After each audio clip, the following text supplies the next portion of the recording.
Bonjour à tous et bienvenue sur ma chaîne YouTube. Aujourd'hui, on va expliquer le chapitre du système squelettique. En détail, n'hésitez pas de vous abonner à notre chaîne YouTube. Commençons. Voici une explication des deux types. 1. Éminence articulaire. Définition. Les éminences articulaires sont des saillies ou des projections sur la surface d'un os qui interagissent directement avec d'autres os au niveau d'une articulation. Elles jouent un rôle crucial dans le mouvement des articulations et la stabilisation des os. Les éminences non articulaires incluent divers types de saillies osseuses qui servent principalement de point d'attache pour des muscles, des tendons ou des ligaments. Voici une description des principaux types d'éminences non articulaires, notamment les tubercules, tubérosité, processus, crête et épine. 1. Tubercule. Définition. Un tubercule est une petite saillie ou une protubérance sur un os, souvent de forme arrondie ou ovale. Exemple. Tubercule majeur et tubercule mineur de l'humérus, site d'attache pour les muscles de la coiffe des rotateurs. Tubercule du scaphoïde, saillie sur l'os scaphoïde du poignet, où des ligaments et tendons s'attachent. 2. Tubérosité. Définition.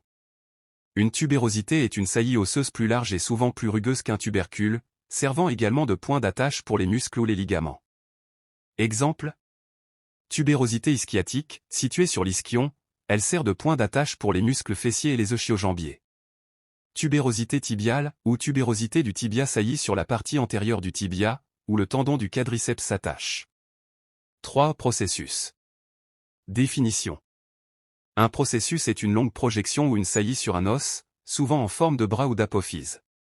Les processus peuvent avoir diverses formes et fonctions. Exemple. Processus épineux, saillie osseuse à l'arrière de chaque vertèbre, servant de point d'attache pour des muscles et des ligaments. Processus coracoïde, une saillie de l'os scapulaire qui sert de point d'attache pour des muscles de l'épaule. 4. Crête. Définition. Une crête est une saillie étroite et souvent allongée qui forme un rebord ou une arête sur un os. Exemple. Crête iliaque. Bord supérieur de l'os iliaque, servant de point d'attache pour les muscles de l'abdomen et du dos. Crête sagittale, saillie à l'arrière du crâne où les muscles du cou s'attachent. 5. Épine. Définition. Une épine est une projection osseuse pointue ou en forme de pic, souvent plus étroite qu'une tubérosité ou une crête. Exemple. Épine scapulaire, partie pointue de la scapula qui s'étend en arrière, servant de point d'attache pour les muscles deltoïdes et trapèzes.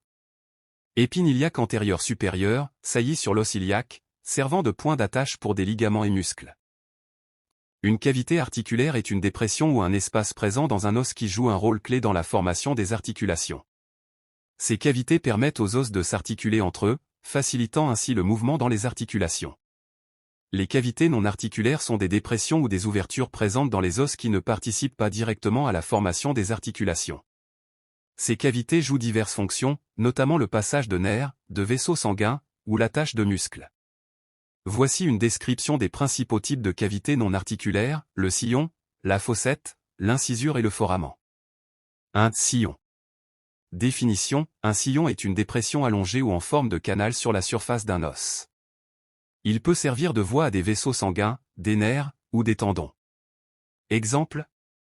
Sillon intertuberculaire, situé sur l'humérus, c'est un sillon entre le tubercule majeur et le tubercule mineur où passe le tendon du biceps brachial. 2. Fossette.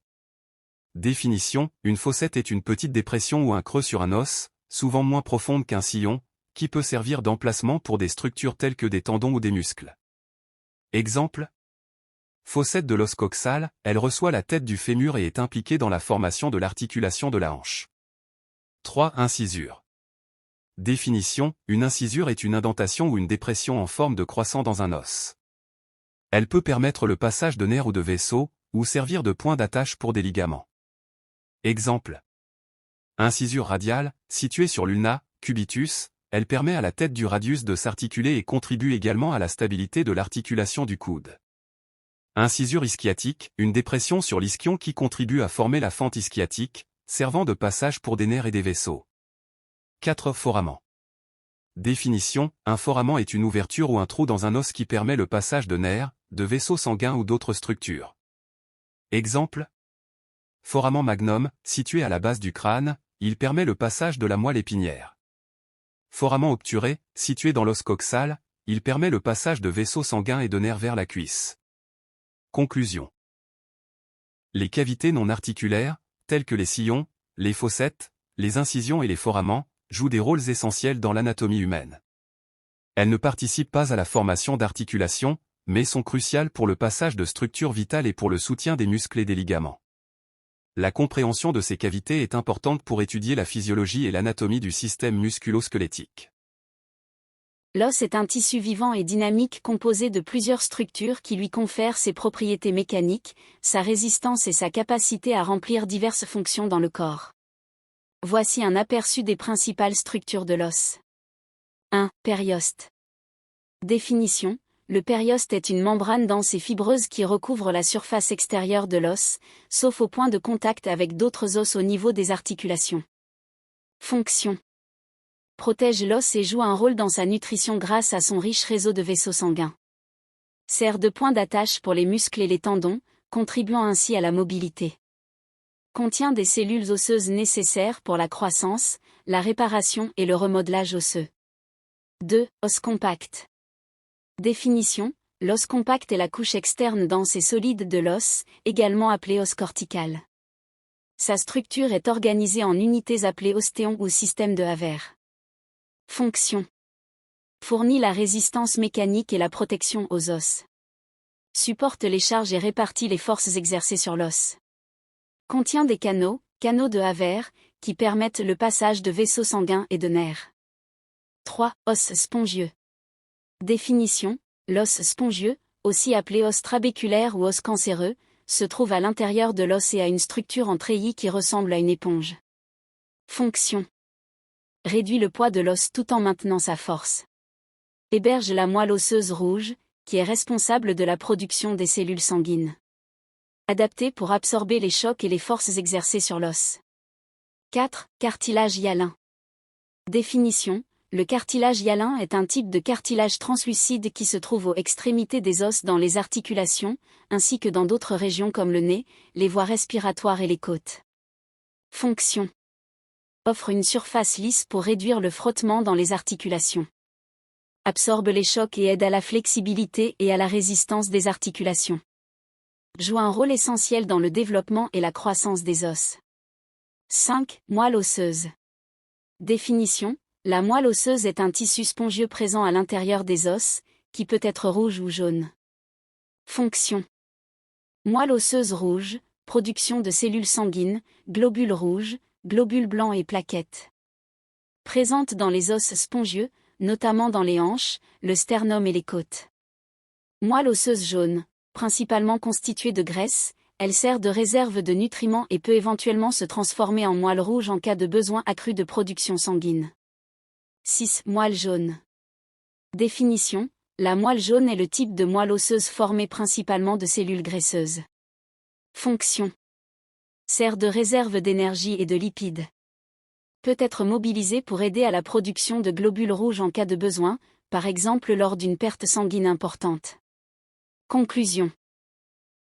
Les différentes structures de l'os, telles que le périoste, l'os compact, l'os spongieux, le cartilage hyalin, la moelle osseuse et la moelle jaune, jouent chacune un rôle crucial dans la fonction globale du système musculo-squelettique.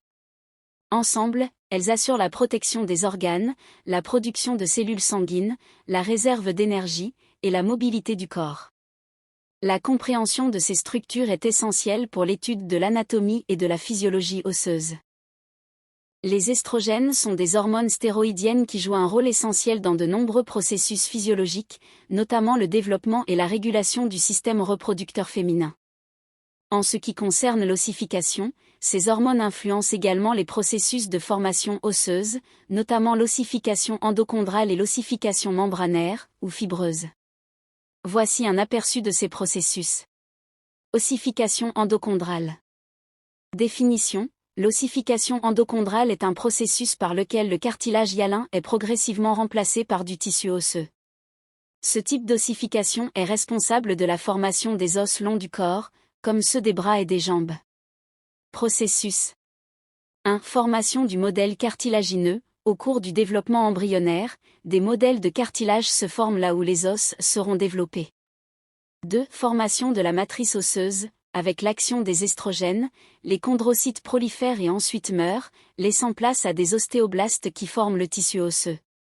3. Remplacement du cartilage par de l'os. Le cartilage est progressivement remplacé par de l'os, ce qui permet à l'os de croître en longueur. Ossification fibreuse ou ossification membranaire. Définition. L'ossification fibreuse est le processus par lequel le tissu conjonctif fibreux se transforme directement en tissu osseux sans passer par un stade cartilagineux. Ce type d'ossification est typique des os plats, comme ceux du crâne. Processus. 1. Formation d'un modèle de tissu conjonctif. Un réseau de tissu conjonctif condense et forme un modèle de l'os. 2. Différenciation en ostéoblastes. Les cavités non articulaires sont des dépressions ou des ouvertures présentes dans les os qui ne participent pas directement à la formation des articulations. Ces cavités jouent diverses fonctions, notamment le passage de nerfs, de vaisseaux sanguins, ou l'attache de muscles. Voici une description des principaux types de cavités non articulaires: le sillon, la fossette, l'incisure et le foramen. Les estrogènes jouent un rôle crucial dans les processus d'ossification endochondrale et fibreuse en régulant la croissance, la différenciation cellulaire et la formation du tissu osseux. Ces hormones sont particulièrement importantes durant la puberté, lorsqu'il y a un pic de croissance et de développement osseux. Leur influence sur la santé osseuse souligne également l'importance d'un équilibre hormonal pour maintenir une bonne densité et structure osseuse tout au long de la vie. Absolument. L'os, bien plus qu'une simple structure rigide, est un organe dynamique aux multiples fonctions. Anatomie fonctionnelle de l'os. Soutien, l'os constitue la charpente du corps, offrant une structure rigide qui permet à notre corps de se tenir droit et de maintenir sa forme. Il supporte le poids du corps et sert de point d'attache pour les muscles. Protection, l'os protège les organes internes fragiles. Le crâne protège le cerveau, la cage thoracique abrite le cœur et les poumons, et le bassin protège les organes reproducteurs. Mouvement, en association avec les articulations et les muscles, les os permettent un large éventail de mouvements, depuis les plus simples, marcher, courir, jusqu'aux plus complexes, sauter, danser. Réservoir à minéraux, l'os est un réservoir de minéraux essentiels, principalement le calcium et le phosphore. Ces minéraux sont constamment échangés entre l'os et le sang pour maintenir l'homéostasie minérale. Hématopoïèse, à l'intérieur de certains os, notamment dans la moelle osseuse, se déroule l'hématopoïèse, c'est-à-dire la production des cellules sanguines, globules rouges, globules blancs et plaquettes. Pour résumer, l'os est un tissu vivant qui remplit plusieurs fonctions vitales. N'oubliez pas de vous abonner à notre chaîne et de liker cette vidéo. Merci chers étudiants.